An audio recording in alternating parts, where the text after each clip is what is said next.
En fait, vous savez ce qu'on dit, on n'a qu'une seule chance de faire une bonne première impression. Le premier jour, il doit être nickel. Donc voilà, l'essentiel du travail, il est vraiment fait avant, avec le manager, avec les RH, avec la DSI, et on intervient beaucoup avant. Après, derrière, une fois que le premier jour est réussi, que tout était prêt, que la recrue s'est sentie attendue, en général, c'est comme sur des roulettes.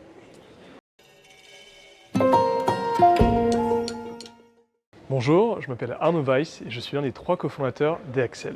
On est une start-up RH basée à Paris, à Station F, et on aide des entreprises comme Renault, Veolia ou Air Liquide à réussir l'expérience des nouveaux collaborateurs, également appelé onboarding en anglais.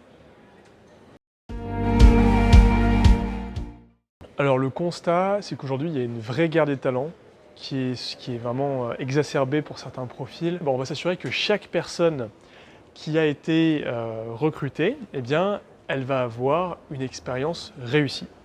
Parce que la recherche a montré que c'était vraiment pendant les 6 premières semaines dans une entreprise qu'on se projette à long terme dans celle-ci ou pas. Et donc, ces 6 premières semaines, il faut vraiment les soigner.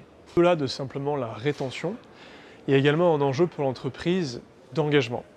Donc, si on donne l'impression à la personne qu'elle est attendue, qu'on prend soin d'elle dès l'arrivée, elle est beaucoup plus susceptible d'être engagée à fond dans sa mission et dans son poste. Par ailleurs, il y a également un sujet de ce qu'on appelle de disponibilité opérationnelle, de courbe d'apprentissage. En fait, si on ne structure pas le parcours des nouveaux arrivants, eh bien, ils vont mettre beaucoup plus de temps à commencer à contribuer, à être productifs. Et ça, c'est aussi une perte sèche pour l'entreprise. C'est simple, le challenge de nos clients, donc je citais quelques-uns tout à l'heure comme Veolia, Air Liquide ou Renault, donc c'est de s'assurer que chaque recrue a une expérience réussie, sur mesure, et de faire gagner du temps aux équipes RH et aux managers. Parce qu'un onboarding aujourd'hui, c'est 50 à 60 tâches pas très intéressantes. Envoyer le contrat, commander l'ordinateur, planifier tous les rendez-vous de la recrue. Et bien tout ça, on va l'automatiser pour faire gagner du temps aux équipes RH et aux managers pour qu'elles puissent se focaliser vraiment sur l'humain.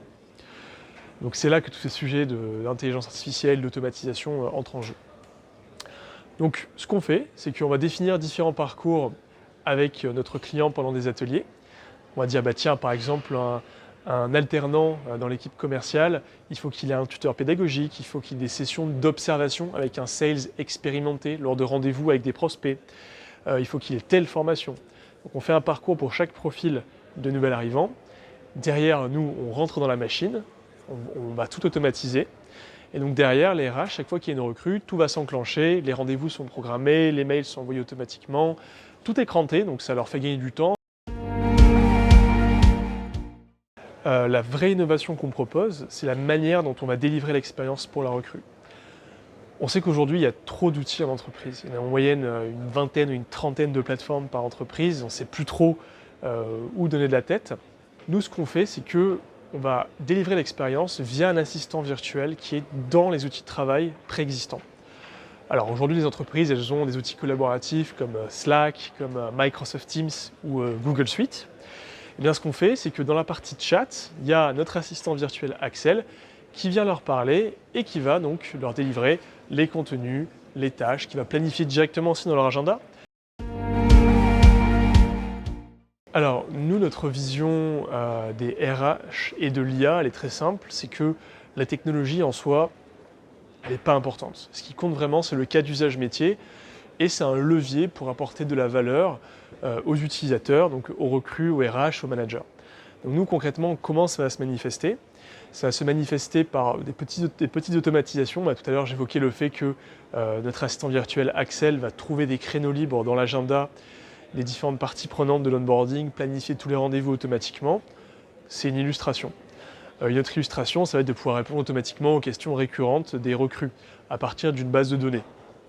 Donc voilà, c'est des choses qui peuvent paraître basiques, mais qui apportent énormément de valeur aux utilisateurs finaux.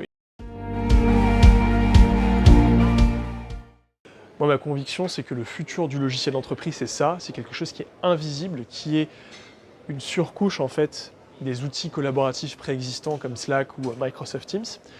Donc nous, en fait, pour se brancher, il suffit d'ajouter dans Microsoft Teams notre application, ça se fait en 3 clics, c'est très très rapide. Donc Prérequis techniques, pas vraiment. Par contre, les prérequis fonctionnels, comme je disais, c'est être au clair sur les process et le contenu métier. Nous, ce qu'on va mesurer pour nos clients, ça va être déjà le gain de temps pour les RH, pour les managers également, qui est en fait le nombre de tâches qu'on a automatisées. Donc un de nos clients qui est Renault remontait à économiser 1 à 2 jours hommes par intégration, parce que c'est le cumul d'une cinquantaine de tâches qui ont été automatisées. Le deuxième retour sur investissement, c'est également une amélioration de la rétention. Quand on soigne bien la période avant l'arrivée, qu'on commence à engager la personne avant même qu'elle soit là, on peut réduire drastiquement ce no-show. Donc une amélioration de la rétention à ce niveau-là, une amélioration de la rétention pendant la période d'essai, puisque l'expérience est plus soignée. On va multiplier les points de contact entre la recrue et son RH et son manager, donc les problématiques remontent plus tôt. Puis aussi, voilà, comme je disais, une expérience réussie dans les premiers mois, c'est un impact sur la durée, sur la rétention. Donc, gain de temps, rétention, il y avait aussi ce que j'évoquais précédemment, qui est l'accélération de la courbe d'apprentissage. Voilà, c'est une réduction en moyenne d'un tiers de la courbe d'apprentissage quand on passe de quelque chose de déstructuré à un parcours structuré.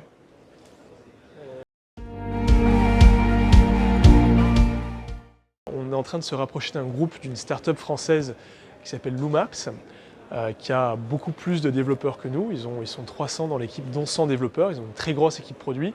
Et donc l'idée, c'est d'accélérer sur notre feuille de route produit et de traiter plus de moments clés pour les collaborateurs. Parce qu'en fait, ce qu'on fait, nous, c'est traiter un moment clé de la vie du collaborateur qui est l'onboarding et qui a un gros impact sur son engagement, sur la rétention, etc. Et on veut en traiter d'autres avec Loomaps. Donc ça va être par exemple un retour de congé maternité, le passage manager d'un collaborateur, l'offboarding. Voilà, tous ces moments clés, notre vision, c'est vraiment ça.